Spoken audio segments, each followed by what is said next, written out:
Olá, vamos continuar nosso estudo sobre termodinâmica. Na última parte da aula, nós vimos que a energia transferida na forma de calor tem uma relação muito simples com uma variação de temperatura de um determinado objeto. Nós vimos que a quantidade de calor que entra ou sai de um corpo, de objeto, é proporcional à sua massa, a uma propriedade desse objeto que a gente chama de calor específico, e a própria variação da temperatura deste objeto. Nós vimos também que nós podemos reorganizar isso, né, chamar a massa vezes o calor específico de uma nova propriedade, que é a mesma coisa, mas a gente chama de capacidade térmica, que eventualmente pode ser útil para a gente. Vamos analisar um pouquinho mais essa relação e ver como ela pode ser útil. Lembrando que, né, o calor específico é medido em unidade de calorias por grama por grau Celsius, né? Ou seja, é uma unidade de quantidade de energia, que em geral a gente usa a caloria, mas também a gente pode usar o joule, tá?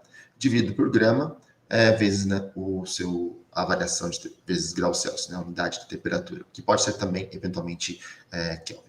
Neste curso, nós não vamos utilizar muito o Fahrenheit, mas pode ser, dependendo do texto que você veja, pode ser que essa unidade também seja utilizada.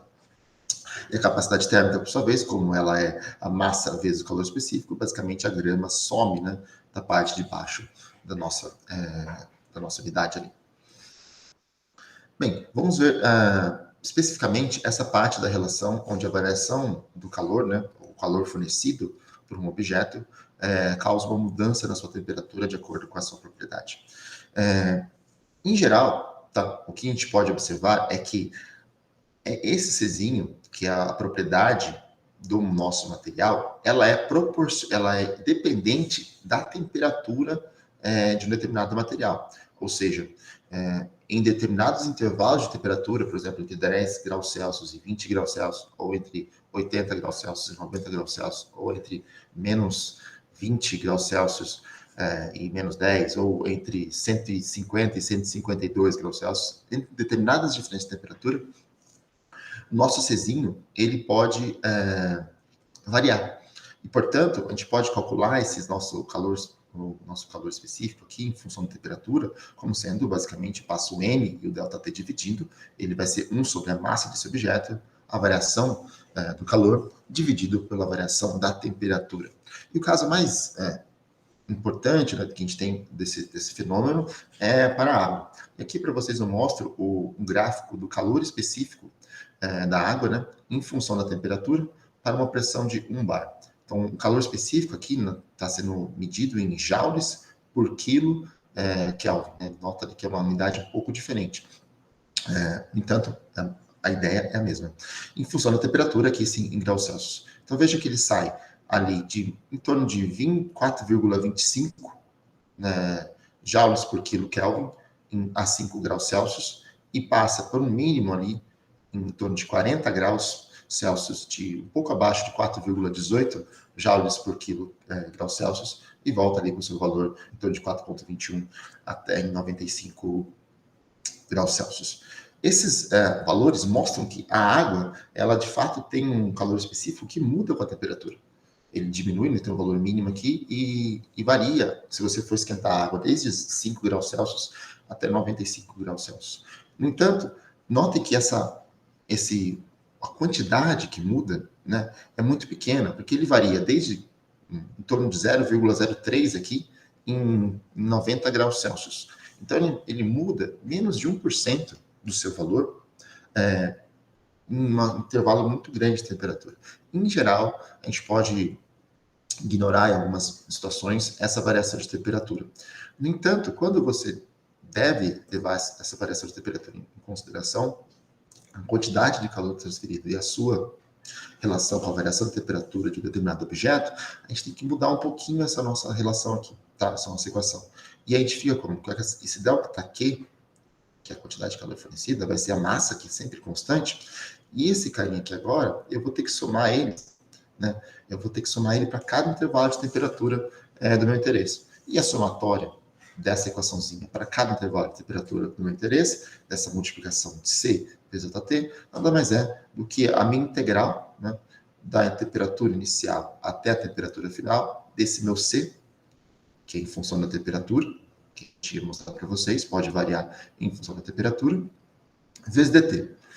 Eventualmente, quando situações onde esse C varia muito pouco, tá? Ele varia menos de 1%, da ordem de 1%, varia muito pouco em função da temperatura, a gente pode dizer que essa relação aqui, ela é equivalente à massa do seu objeto vezes um calor específico médio, tá? Então você pega, por exemplo, para a água, que a gente tinha, né? Que a gente tinha um calor específico de 4,20 até 4,18, você pega um calor específico de 4,19, calor específico médio, no seu intervalo, e essa relação já pode ser boa o suficiente dentro do intervalo do nosso interesse, tá? Para a sua amostra. Então, são situações que eventualmente vocês podem vir a surgir dependendo da área que vocês forem atuar. Uma outra parte da equação é aquela onde a gente diz que a quantidade de calor fornecido é igual à capacidade térmica vezes a variação de temperatura. E, eventualmente, essa situação, essa relação, ela pode ser mais interessante do que a relação anterior de M, a massa vezes o calor específico. Por quê? A gente pode ter situações onde você tem mais de um elemento, mais de uma amostra, mais de um objeto que está sofrendo a variação de temperatura. Então, você engloba tudo isso dentro. Todos eles estão tendo a mesma variação de temperatura. Então, você engloba tudo isso como sendo a massa de objeto 1 vezes o calor específico desse objeto 1, mais a massa do objeto 2 vezes o calor específico do objeto 2, e assim por diante. Tá? A gente vai fazendo essa soma toda, a gente engloba tudo isso dentro dessa nossa capacidade térmica. Mas aí você pode se perguntar, mas professor, por que isso pode ser? Por que isso é relevante? Por que eu não posso utilizar basicamente a mesma equação anterior? Eventualmente isso facilita algumas coisas, só uma mera artifício matemático facilitar a nossa capacidade de resolver as coisas mais rapidamente. Mas ele é muito interessante quando a gente tem, por exemplo, o que a gente chama de calorímetro de misturas. O que é um calorímetro de misturas? É basicamente um dispositivo, como vocês estão vendo aqui pela imagem, que ele é isolado termicamente do ambiente externo. Ou seja, esse carinha aqui, que vocês estão vendo em cinza, ele possui paredes adiabáticas, ou seja, o que está ali dentro não troca calor com o que está lá fora. Então, a temperatura do ambiente externo é, sei lá, 25 graus Celsius, ali dentro tem temperatura qualquer, pode ser 15, pode ser temperaturas altas. No entanto, a temperatura não a troca de calor com o ambiente externo. Então, nosso sistema é um calorímetro com paredes adiabáticas ideal. E aí, o que você faz? Você geralmente coloca dentro do seu calorímetro uma substância, a gente coloca em geral água, né, que tem uma capacidade térmica, um calor específico conhecido, e um objeto, uma bola aqui, por exemplo, metálica, ou qualquer outro objeto, no qual você quer descobrir qual que é a temperatura deste objeto. E, em geral, o que a gente faz? Você tem uma água a uma temperatura inicial, né, e você tem esse seu que sai equilíbrio térmico, lembra? Equilíbrio térmico significa a mesma temperatura do seu recipiente aqui, que é o nosso calorímetro. Então, é a mesma temperatura. Só que essa bola aqui, ela está numa temperatura muito mais alta. Você pode colocar uma temperatura mais alta, por exemplo. E aí, o que você faz? Você pega, abre uma tampa aqui, né? E coloca sua bola metálica com massa conhecida, só com um calor específico no qual você não conhece. Um calor específico desconhecido. E é isso que você quer fazer, utilizando esse calorímetro. Descobrir qual que é o calor específico deste objeto aqui, né? Deste seu objeto de estudo. E aí o que você faz? Como eu não troco calor com o ambiente externo, o que vai acontecer? Ele está numa temperatura mais alta, vamos dizer que a temperatura inicial dele é TA, e ele vai fazer o quê? Ele vai trocar calor com a água. Né? Então ele vai ceder calor para a água, vai transformar energia, né? Transferir energia na forma de calor, fazendo o quê? Fazendo com que a água e, consequentemente, o calorímetro também esquentem. E vai fazer o quê? Vai diminuir a temperatura dele. Então, vai ter essa troca de calor. A temperatura a quantidade de calor que a água ela obtém, né, que ela absorve, né, desse objeto, vai ser nada mais nada menos do que a relação que a gente conhece. A massa da água, que a gente pode calcular, é muito bem determinado nesse nosso sistema. Calor específico da água vezes a variação de temperatura. Qual que é a variação de temperatura?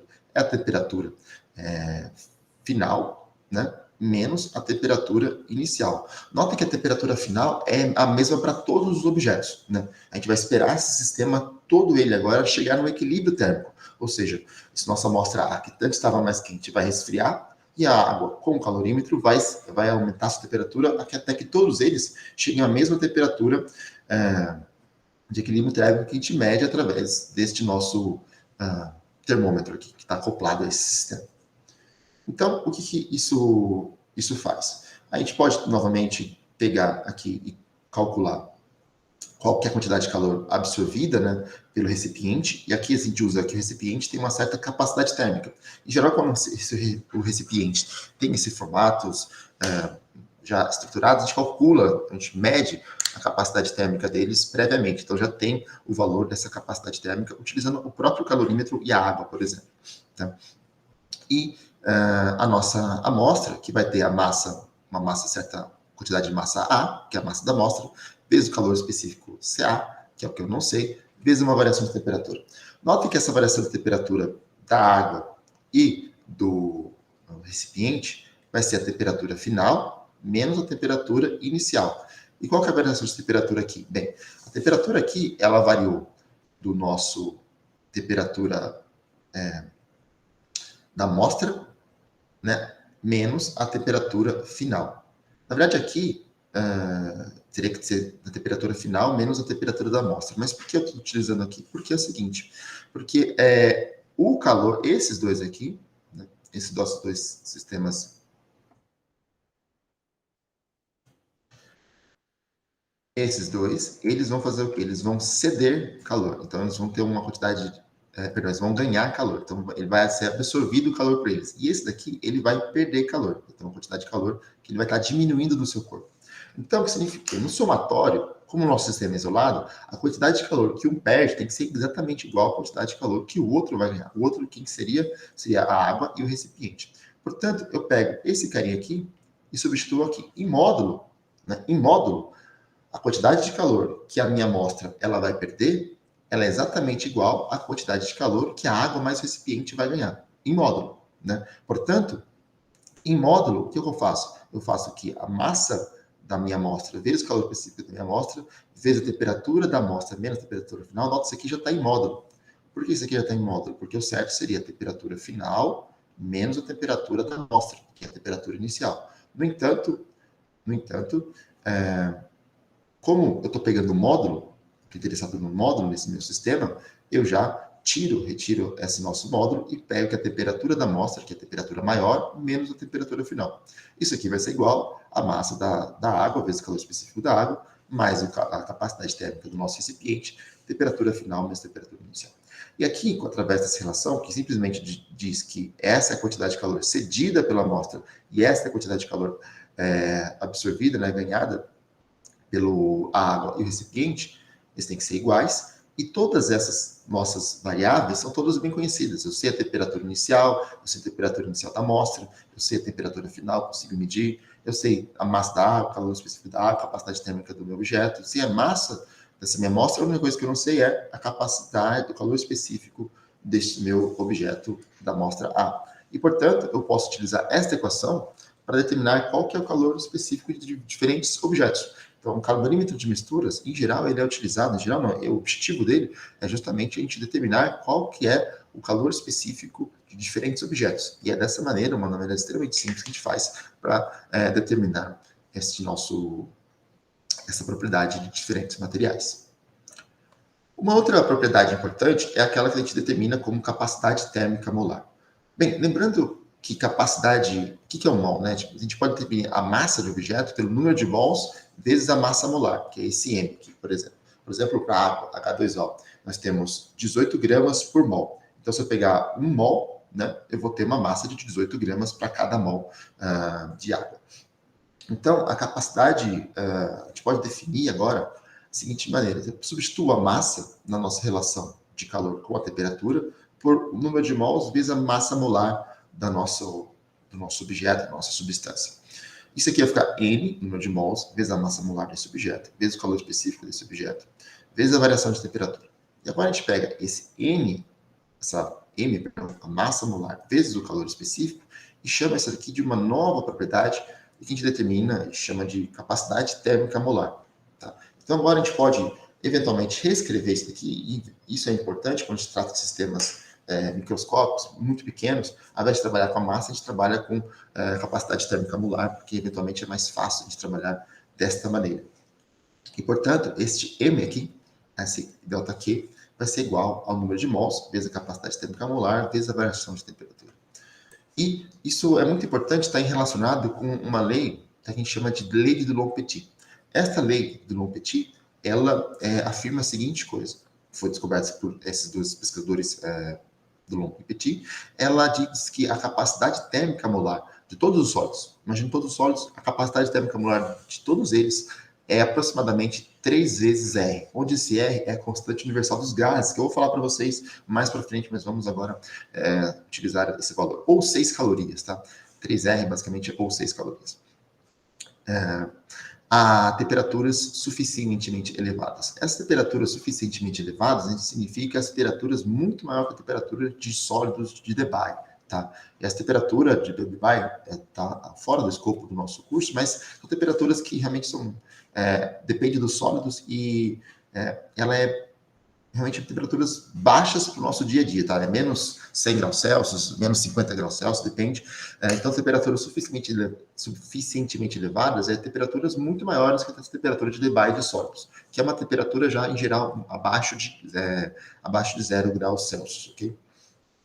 E a gente pode pegar e visualizar um gráfico e ver que, de fato, tem alguns sólidos aqui, como o ferro, o ouro, a prata, que eles têm essa nossa capacidade térmica molar bem próximo de 3R. A explicação disso está na mecânica quântica, e nós voltaremos a esse assunto mais para frente, quando a gente tratar um pouquinho sobre as propriedades microscópicas da matéria. E a última coisa que eu gostaria de falar com vocês, não é sobre essa imagem, mas não essa imagem bonita, como estão observando, mas dois aspectos dela, que a gente vai falar sobre reservatório térmico. Existe esse sistema que a gente vai utilizar muito durante esse curso, que é o que a gente chama de reservatório térmico.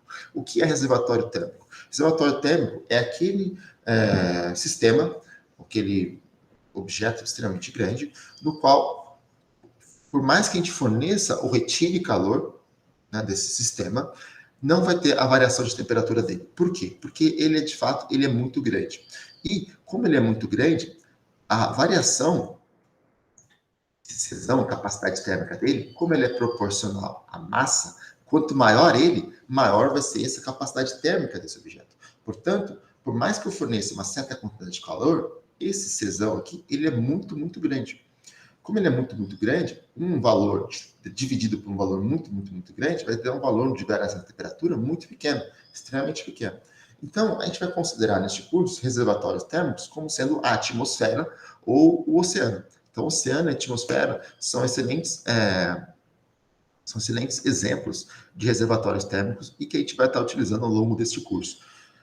Um outro exemplo, mas vai depender, claro, do tamanho do seu objeto que está trocando a temperatura. Se você pegar, por exemplo, um objeto de 500 gramas e colocar numa piscina olímpica, a nossa piscina olímpica vai ser considerada o nosso reservatório térmico para este objeto, porque realmente é extremamente muito maior do que esse objeto e a variação da temperatura da piscina não vai ser considerável em relação, mesmo que você coloque um objeto muito quente ali dentro da sua piscina, desde que ele seja, obviamente, muito pequeno. Então, vamos estar considerando esses sistemas como sendo reservatórios térmicos ao longo deste curso, tá? Oceanos e a nossa própria atmosfera. E com isso a gente parte para essa aula, pequena parte da aula, e já voltamos na sequência.